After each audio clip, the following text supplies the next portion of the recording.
The massive Karathi warship appeared above Earth without warning. Its dark metal hull blocked out the sun as it hovered over New Lagos Wildlife Reserve. Inside Earth Defense Force headquarters, Captain Jake Morrison stared at the screen showing the alien vessel. His hands tightened on the edge of the command table. "They're sending a message, sir," said Communications Officer Laura Chen, her fingers dancing across her console. "They want to meet. Now." Jake nodded. He had trained for this moment his whole career, but nothing could prepare him for actual first contact. "Tell them we accept. Set up a meeting at the reserve's visitor center." Ambassador Lisa Thompson rushed into the room, still adjusting her formal jacket. "I just got the alert. Are they hostile?" "We don't know yet," Jake replied. "But they're not shooting, so that's something." 3 hours later, Jake stood beside Lisa on the landing pad. The alien shuttle descended with a low hum. It looked like a giant metal beetle with curved black plates and glowing red lights. When the door opened, Jake's breath caught in his throat. The Karathi were huge, 7 feet tall, covered in green scales, with yellow eyes that moved independently like a chameleon's. Their leader stepped forward, wearing armor that clinked with each movement. "I am Commander Vexthor of the Karathi Empire," the alien said in perfect English. His voice sounded like gravel in a blender. "We come to evaluate your planet for conquest." Lisa stepped forward, keeping her face calm. "I'm Ambassador Thompson. We welcome you to Earth and hope we can discuss peaceful relations." Vexthor's mouth split into what might have been a smile, showing rows of sharp teeth. "Peace? The Karathi do not make peace with weak species. Show us why we should not take your world." Jake exchanged a worried glance with Lisa. They had prepared for many scenarios, but not for aliens who openly admitted they wanted to conquer Earth. "Perhaps we could show you around our facility," Lisa suggested. "You can learn about our planet and its inhabitants." The alien commander made a sound like a laugh. "Yes, show us your weapons. Show us your warriors." "Actually," Jake said, thinking quickly, "we'd like to show you our wildlife first. Earth has some remarkable creatures." More Karathi emerged from the shuttle. Jake counted 12 warriors, all armed with strange weapons, but what caught his attention was the creature they brought with them. It looked like a crocodile crossed with a tiger, easily 15 feet long with armored scales and 6 legs. The beast wore a collar that pulsed with blue energy. "This is a Thrax," Vexthor said proudly. "Our finest Warbeast. It has conquered 100 worlds." He looked at Jake. "What creatures do you have that could match it?" Jake led them into the visitor center, where holographic displays showed Earth's animals. The aliens gathered around, their yellow eyes flickering with interest. "This is an African elephant," Lisa explained, as a life-sized hologram appeared. "The largest land animal on Earth." The Karathi made clicking sounds that Jake realized were laughter. "It has no armor, no claws. How does it fight?" Next came the lion hologram. The alien seemed more interested but still unimpressed. "Small," one warrior commented. "Our Thrax would eat 10 of these." Then the hippo appeared, round gray with tiny ears and short legs. The Karathi erupted in loud clicking laughter. "This?" Vexthor gasped between clicks. "This fat water cow is one of your creatures? It looks like it can barely walk." "Actually," Lisa began, "hippos are quite dangerous." But the aliens weren't listening. They pointed at the hologram, making jokes in their own language. One warrior pretended to waddle like a hippo, sending the others into fresh fits of laughter. Jake felt his face grow hot. These aliens thought Earth was a joke. They looked at humanity's planet like a child looks at an ant farm, amusing but insignificant. Outside, the real hippos in their enclosure remained hidden underwater, unaware that their species had just become the biggest joke in the galaxy. Lisa Thompson tried to keep her diplomatic smile as the aliens continued laughing at the hippo hologram. She glanced at Jake, who looked ready to punch something. The Karathi commander wiped tears from his yellow eyes, still clicking with amusement. "Enough of these jokes," Vexthor said. "Show us your real weapons, your military strength. First, Let's discuss terms, Lisa said. Perhaps we can reach an agreement without conflict. The alien's expression hardened. The Karathi do not negotiate with prey. We evaluate, then we take. Dr. Amanda Foster entered the room, her lab coat wrinkled from running. She was the reserve's lead wildlife biologist, and Jake had called her when the aliens arrived. I heard, we have visitors, Amanda said, then stopped short when she saw the massive aliens. Her eyes widened at the Thrax, which growled low in its throat. Dr. Foster studies our animals, Lisa explained. She knows more about Earth's wildlife than anyone. Vexthor looked Amanda up and down. Another weak human. Tell me, doctor, do you study these fat water cows? He pointed at the hippo hologram. Amanda's face tightened. Hippos are actually one of Africa's most dangerous animals. They kill more humans than lions do.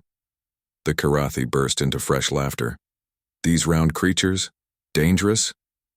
One warrior made biting motions with his hands. What do? Sit on their enemies? They have the strongest bite force of any land animal, Amanda said firmly. Their teeth can grow up to 20 inches long. But the aliens weren't listening. Vexthor turned to Jake. Enough games. We will hold our conquest negotiations outside. Bring your leaders. Jake knew arguing would be pointless. These aliens had already decided Earth was weak. Follow me, he said. Lieutenant Sam Rodriguez met them at the door, sweat beading on his forehead. He had been Jake's second in command for 3 years, but he had never looked this nervous. Sir, Sam whispered. They insisted on bringing that thing. He nodded at the Thrax. The group moved outside into the hot African sun. The visitor center overlooked a large water habitat where several hippos usually spent their days. Right now, the water looked calm and empty. This is where you keep the water cows? Vexthor asked, peering at the enclosure. They're probably underwater, Amanda explained. Hippos can hold their breath for 5 minutes. The Thrax pulled against its energy leash, sensing something in the water. Its handler, a scarred Karathi warrior, yanked it back. Control your beast, Vexthor snapped. Sergeant Kelly O'Brien approached. Jake. She was head of reserve security, a tough woman who had served 2 tours overseas before taking this job. Sir, we should move away from the enclosure, Kelly said quietly. Those hippos don't like strangers near their territory. Noted, Jake replied, but the aliens were already spreading out along the fence. Lisa tried again. Commander Vexthor, perhaps we could continue our discussion inside. I have prepared a presentation about Earth's defensive capabilities. No more presentations, the alien said. We have seen enough. Your planet has no worthy predators. Your people hide behind technology instead of strength. He gestured at the peaceful landscape. This will make an excellent colony world. The Thrax suddenly lunged forward, nearly pulling its handler off balance. It had definitely sensed something in the water. What's wrong with it? Jake asked. The handler struggled with the leash. Thrax smells prey. It wants to hunt. Amanda stepped forward, concern on her face. We need to move back. If there's a bull hippo in there, he won't like... A massive gray head erupted from the water. The hippo opened its mouth impossibly wide, showing tusks like ivory daggers. Water streamed from its body as it bellowed a challenge that echoed across the reserve. The alien stopped laughing. Even the Thrax took a step back. That, Amanda said softly, is Brutus, our dominant male, and he's not happy about visitors. Brutus stood half submerged in the water, his small eyes fixed on the group of aliens. His nostrils flared as he snorted, sending spray into the air. The Thrax pulled harder against its leash, its 6 legs digging into the ground. Keep that thing under control, Jake warned, but his voice was drowned out by the Thrax's roar. The energy leash flickered and sparked. The alien handler cursed in his own language as he fought to hold the massive creature back. Vexthor watched with interest, his earlier mockery forgotten. Let it hunt, the commander said suddenly. Let us see how your water cow fares against a real predator. No, Amanda shouted. You can't. But it was too late. The handler touched something on his wrist, and the energy leash dissolved into blue sparks. The Thrax shot forward like a missile, its claws tearing up grass as it charged toward the enclosure. Park Ranger Mike Johnson came running from the observation post. "Everyone get back," he yelled. "That fence won't hold if they fight." The Thrax reached the fence and leaped over it in one smooth motion. It landed with a splash in the shallow water, then turned its armored head toward Brutus. The hippo hadn't moved, still watching with those small dark eyes. "Your fat creature doesn't even run," Vexthor observed. "It accepts its death." "He's not running because he's not afraid," Amanda said through gritted teeth. "Hippos don't back down from anything." The Thrax circled in the water, studying its prey. Its 6 legs moved easily through the mud, and its long tail whipped back and forth. The aliens had designed it for exactly this kind of terrain. Kelly grabbed her radio. "All security teams code red at the hippo enclosure. Bring tranquilizer rifles." "No," Vexthor commanded. "No interference. This is a test of strength." Jake stepped forward, anger overcoming caution. "This isn't a game. That's a living creature, not entertainment." "Everything is entertainment to the strong," the alien replied. "Watch and learn why the Karathi rule 1,000 worlds." The Thrax attacked first. It lunged forward with incredible speed, jaws open wide. Its teeth were like steel knives designed to pierce the toughest armor. But Brutus did something unexpected. Instead of trying to flee, he charged straight at the alien creature. The two beasts collided with a sound like thunder. Water exploded around them as they grappled. The Thrax's claws raked across Brutus's thick hide, drawing blood. But the hippo's mouth was already open, and those massive jaws clamped down on the Thrax's shoulder. The alien creature screamed, a sound that made everyone cover their ears. It twisted and thrashed, trying to break free. Its tail whipped around and struck Brutus in the side, but the hippo didn't let go. "Impossible," one of the Karathi warriors muttered. "The Thrax's armor is impenetrable." "Not to a bite force of 8,000 newtons, Amanda said quietly. The Thrax managed to pull free, leaving scales and green blood in Brutus's mouth. It backed away, reassessing its opponent. For the first time, the alien creature looked uncertain. Brutus advanced, water streaming from his massive body. His mouth opened again, displaying those terrible tusks. The hippo wasn't just defending his territory anymore. He was angry. "Commander," the Thrax handler said nervously, "perhaps we should recall—" "No," Vexthor snapped. "The Thrax has never lost a battle." Private Danny Williams, part of Jake's security detail, moved closer to his commander. "Sir, should we evacuate the civilians?" Jake shook his head. "Too late now. Besides, I don't think the aliens would let us interfere." The Thrax circled again, more cautious this time. Green blood dripped from its wounded shoulder. Its 6 legs moved carefully through the water, looking for an advantage. But Brutus just kept turning, always facing his enemy, those small eyes never blinking. The tension was unbearable. Everyone watched in silence as the two creatures prepared for their next clash. The Thrax lunged again, aiming for Brutus's throat. Its claws flashed in the sunlight as it leaped through the air. But hippos are faster than they look. Brutus twisted his massive body and met the attack head-on. Their bodies crashed together, with a sickening crunch. This time, Brutus caught the Thrax's front leg in his jaws. The alien creature howled as bones snapped like dry branches. It clawed desperately at the hippo's face, leaving deep scratches. But Brutus held on. "The Thrax is losing," one Karathi warrior whispered in disbelief. Vexthor's face had turned a darker shade of green. His hands clenched into fists as he watched his prized Warbeast struggle. "Impossible," he growled. "The Thrax has killed creatures 10 times this size." Amanda moved closer to Jake. "Hippos don't just bite," she explained quietly. "They shake their prey like dogs. Watch." As if on cue, Brutus began thrashing his head from side to side. The Thrax's body whipped through the air like a rag doll. Green blood sprayed across the water. The alien creature's armor cracked and split under the tremendous force. "Call it off," Lisa pleaded with Vexthor. "This has gone far enough." The commander ignored her. His yellow eyes were fixed on the battle, watching his ultimate predator being destroyed by what he had called a fat water cow. The Thrax managed to rake its claws across Brutus's side, opening long gashes. But the hippo seemed to feel no pain. He released the broken leg only to immediately grab the creature's neck. His jaws closed with the force of a hydraulic press. Private Danny Williams turned away, unable to watch. "Jesus," he muttered. "I've never seen anything like this." The Thrax's struggles grew weaker. Its remaining legs kicked feebly at the water. Green blood poured from its wounds, turning the pool into a murky soup. Still, Brutus did not let go. "Do something," the Thrax handler begged his commander. "It's dying."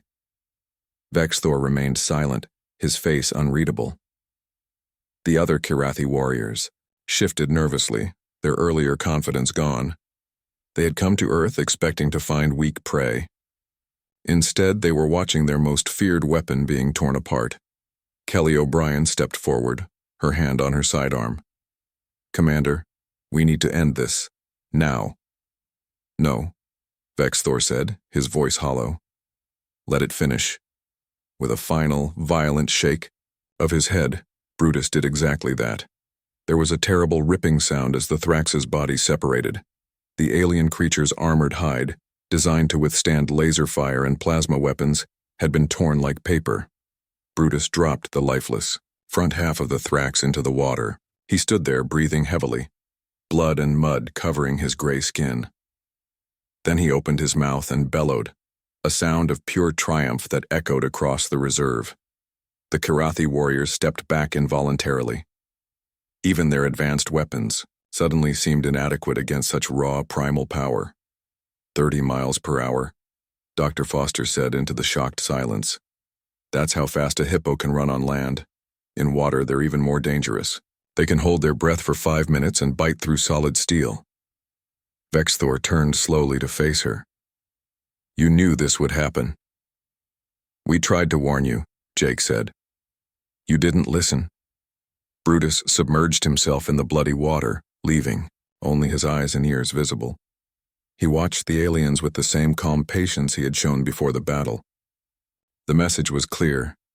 This was his territory, and he would defend it against anything. "Commander," Lisa said carefully, "perhaps now we can discuss peaceful relations." Vexthor looked at the remains of his Thrax floating in the red-tinted water.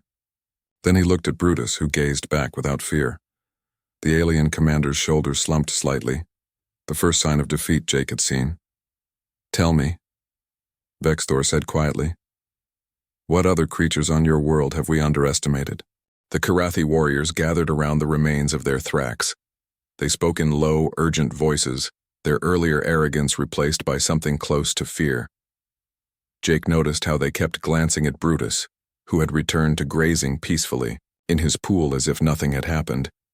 "Commander Vexthor," Lisa said, seizing the moment, "shall we return to the visitor center? We have much to discuss." The alien leader nodded slowly. "Yes, we must reconsider our position." As they walked back, Lieutenant Maria Garcia joined them with a tablet in her hands. "Sir," she said to Jake, "I recorded everything, the whole fight." "Good work, Lieutenant," Jake replied. "We'll need that footage."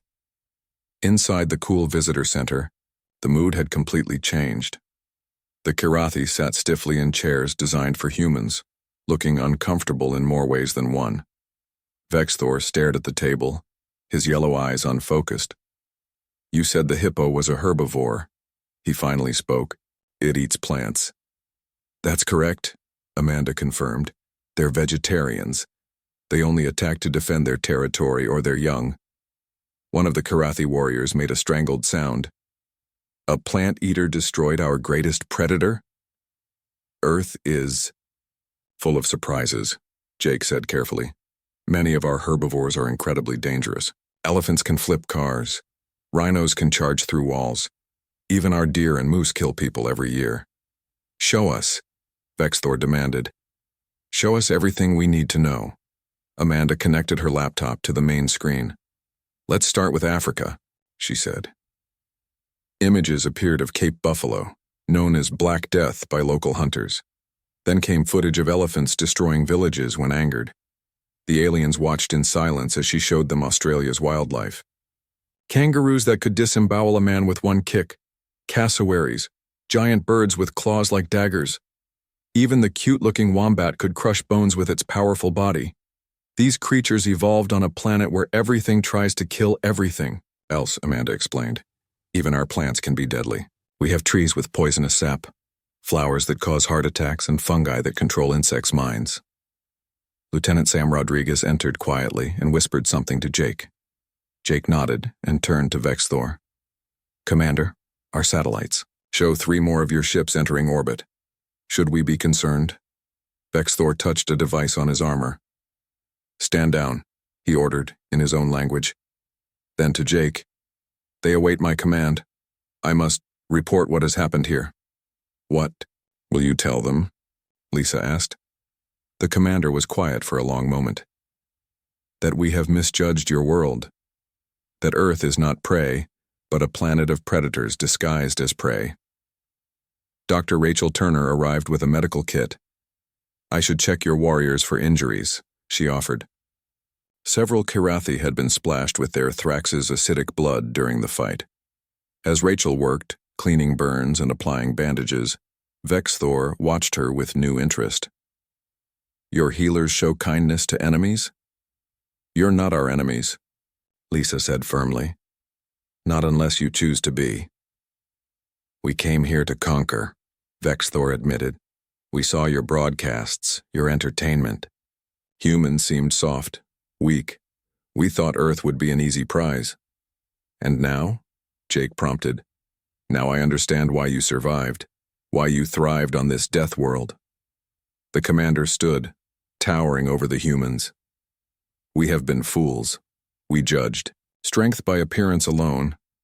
Outside the sun was setting. Golden light painted the reserve in warm colors.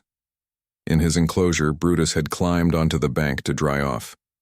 He looked peaceful, almost cute, as he yawned and showed those terrible teeth. Commander, Lisa said, Earth offers friendship to all who come in peace. We have much to share with the galaxy. Vexthor looked at Brutus through the window. Including your warbeasts? Jake and Lisa exchanged glances. A smile tugged at Jake's lips. That could be arranged for the right allies, right? Over the next 3 hours, the atmosphere in the visitor center transformed completely. The Kirathi warriors who had arrived as conquerors now sat like eager students as Amanda showed them more of Earth's wildlife. This is a honey badger, she said, displaying footage of the small, fierce creature attacking a lion. It's only about 2 feet long, but it regularly fights animals 10 times its size. The aliens leaned forward, fascinated. It fears nothing? One warrior asked. Nothing at all, Amanda confirmed. They've been known to attack vehicles, fight off leopards, and survive cobra bites. Vexthor turned to Jake. Your world breeds warriors in all sizes. Commander, Lisa interjected, since you're interested in Earth's creatures, perhaps we could discuss a formal alliance? A cultural exchange program? The alien leader considered this. First, I must report to the Imperial Council. They will not believe what happened here today. He paused. May I have a copy of the battle recording? Lieutenant Garcia handed him a data crystal containing the footage. Already prepared, sir. You anticipated this? Vexthor asked, surprised. We hoped for a peaceful outcome, Jake replied. Sometimes seeing is believing. A communication device on Vexthor's armor beeped urgently. He stepped aside to answer it, speaking rapidly in his own language. When he returned, his expression was grim. The council demands proof. They refuse to believe a Thrax could be defeated by a herbivore. He practically spat the last word. Would they like a live demonstration? Amanda asked innocently. We have other hippos. No, several Kirathi warriors said at once. Jake suppressed a smile. Perhaps a different approach. We could arrange a formal presentation for your council, show them our wildlife preserves, our research facilities. And your military animals? Vexthor pressed. We don't use animals in warfare, Lisa explained. We protect them. The commander looked confused. You have access to such powerful creatures, yet you don't weaponize them? That's not our way, Jake said. We learn to work with nature, not exploit it. Outside, night had fallen. The reserve's security lights illuminated the paths between enclosures. In the distance, they could hear lions roaring and hyenas laughing. Those sounds, a young Karathi warrior said nervously. More predators? Yes, Kelly O'Brien answered. Africa has the highest concentration of large predators on Earth. Would you like a night tour? The warrior quickly shook his head. Vexthor stood and addressed his troops. We will return to our ship. I must convince the council to abandon the invasion. He turned to Jake and Lisa. You have one Earth day. If I cannot persuade them, the fleet will attack. Let us come with you, Lisa offered. We can speak to your council directly. Impossible. No alien has ever addressed the Imperial Council. No alien has ever defeated a Thrax either, Jake pointed out. Maybe it's time for changes. Vexthor considered this. You speak wisdom. Very well. 2 representatives may accompany us. Within an hour, Jake and Amanda found themselves aboard the Karathi shuttle. As they lifted off, Jake looked down at the reserve. In the bright moonlight, he could see Brutus floating in his pool, looking like a peaceful gray boulder. Nervous? Amanda whispered. Terrified, Jake admitted. But hey, if Brutus can face down their best warrior, we can handle their politicians. The shuttle docked with the massive warship. As they walked through gleaming corridors, Karathi crew members stared at them in shock. Word had already spread about the Thrax's defeat. Remember, Vexthor warned as they approached the communication chamber. The council respects strength above all else. Show no fear. Don't worry, Amanda said, patting her bag. I brought pictures of Australian wildlife. That should keep them respectful. Jake laughed despite his nerves. Humanity was about to negotiate with a galactic empire, and their best diplomatic tool was a photo album of terrifying animals. Somehow that felt perfectly appropriate for Earth. The Imperial Council chamber was a massive holographic dome. 12 alien figures appeared as giant projections, each representing a different conquered world in the Karathi Empire. Jake and Amanda stood in the center, feeling very small. This is unprecedented, boomed the central figure, Supreme Counselor Zorak. Humans addressing the council? Commander Vexthor, explain yourself. Vexthor stepped forward. Honored Council, I bring news that will change our understanding of the galaxy. Earth is not what we believed. Show us, Zorak demanded. The recording. Played on the dome's surface. 50-foot-tall images of Brutus and the Thrax filled the chamber. The council watched in stunned silence as their greatest warbeast was torn apart by what looked like an oversized water balloon with teeth. When it ended, the chamber erupted in angry voices. Impossible. The recording is fake. No herbivore could. Amanda stepped forward and opened her tablet. Honored Council, may I present Earth's wildlife catalog? Images flashed across the dome. Grizzly bears mauling trucks, crocodiles death-rolling prey, wolverines fighting off entire wolf packs, elephants overturning military vehicles, killer whales hunting great white sharks for sport. Even our insects are dangerous, Amanda continued, showing army ants devouring everything in their path. And our sea creatures. She displayed box jellyfish, cone snails, and blue-ringed octopuses. The council fell silent. Finally, Zorak spoke. You live among these monsters? We evolved alongside them, Jake explained. Humans survived by being smarter, not stronger. We learned to respect nature's power. But you could weaponize these creatures, another counselor argued. Why haven't you conquered other worlds? Jake and Amanda exchanged glances. We prefer making friends to making enemies, Jake said simply. Friends? Zorak scoffed. The galaxy respects only strength. Then respect this, Amanda said.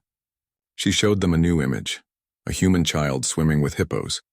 We're so dangerous that we teach our young to play with creatures that can bite warships in half, the council murmured among themselves. Vexthor seized the moment. Honored Council, I propose an alliance with Earth. They offer something unique. Controlled access to the galaxy's most lethal ecosystem. What do you want in return? Zorak asked Jake. Peace, Jake replied, and a chance to share our knowledge. Many worlds could benefit from understanding dangerous wildlife. Counselor Krixta, representing an ocean world, leaned forward. You mentioned sea creatures. We have problems with massive predators in our oceans. We have marine biologists who specialize in that, Amanda offered. We could help you understand and manage your predators. The discussion continued for hours. The Karathi were particularly interested in venom research, animal behavior studies, and conservation techniques. Earth's approach to coexisting with dangerous wildlife fascinated them. Finally, Zorak raised his hand for silence. We will vote. All in favor of a non-aggression pact with Earth? 8 tentacles, claws, and hands rose. All in favor of a full alliance and cultural exchange? 12 appendages rose unanimously. It is decided, Zorak announced. Earth will join the Galactic Council as a protected member. In return, they will share their wildlife expertise. Jake felt relief wash over him. Thank you, Supreme Counselor. You won't regret this decision. One condition, Zorak added. We want hippopotamuses for our military academy. Not as weapons, but as inspirational examples. Amanda grinned. We can arrange that, but you'll need to build them proper habitats and hire experienced handlers. Agreed, Vexthor said quickly. We've learned not to underestimate Earth's requirements. As they left the chamber, Jake whispered to Amanda, Did we just prevent an alien invasion with animal pictures? Better than that, she replied. We just became the galaxy's wildlife consultants. Wait until they learn about duck-billed platypuses. Below them, Earth turned peacefully in space, its deadly creatures hidden beneath clouds and oceans, waiting to surprise the next visitors who dared to laugh at them. 6 months later, the new Lagos Wildlife Reserve had become the most famous location in the galaxy. Alien delegations arrived daily, all wanting to see the legendary Brutus and learn about Earth's deadly creatures. Lieutenant Emma Davis stood at the new Galactic Wildlife Exchange Center, watching a group of crystalline beings from Zeta Prime photograph a sleeping honey badger. The aliens kept a respectful distance, having heard the stories. The Vegans are here, Corporal Jack Murphy announced, checking his tablet. They want to study our poisonous plants. Emma nodded. Dr. Foster is expecting them. She's prepared a special greenhouse tour. Across the compound, Brutus lounged in his expanded enclosure. He had become something of a celebrity, though he seemed completely uninterested in his fame. Tour groups watched him from safe viewing platforms, whispering in dozens of alien languages. Commander Vexthor, now Earth's first alien wildlife ambassador, approached Emma. His armor had been replaced with a more diplomatic uniform, though he still wore his warrior braids. The Arcturian delegation has arrived, he reported. They're having trouble with ice worms on their planet. They hope Earth's polar bear experts can help. We've assigned Dr. Peterson to their case, Emma replied. He worked in the Arctic for 20 years. The transformation had been remarkable. Earth, once seen as an easy target, was now the galaxy's most respected ecology consultant. The Dangerous Earth Fauna Initiative had prevented 3 wars simply by loaning out animal experts to mediate territorial disputes. In the main education center, Amanda Foster was teaching a class of young Karathi warriors. Remember, she explained, the deadliest creatures often look harmless, never judge by appearance alone. The warriors took careful notes. Several wore badges showing they had completed the Surviving Earth's Wildlife certification program, now required for all diplomatic visits to the planet. Jake Morrison, promoted to Director of Interstellar Relations, met with Lisa Thompson in her new office. Maps of the galaxy covered the walls, marked with pins showing where Earth's wildlife experts were currently working. The Centaurians want to buy kangaroos, Lisa said, reading a message. Apparently they're having problems with invasive jumping rodents. Jake laughed. Let's send them a behavioral specialist first, The last thing we need is kangaroos taking over another planet. Outside, a new sound echoed across the reserve. The Karathi had brought one of their surviving Thrax for a cultural exchange. The creature, named Tiny by the staff, was carefully approaching the hippo enclosure under strict supervision. Brutus surfaced and eyed the alien beast. The Thrax immediately backed away, remembering what happened to its predecessor.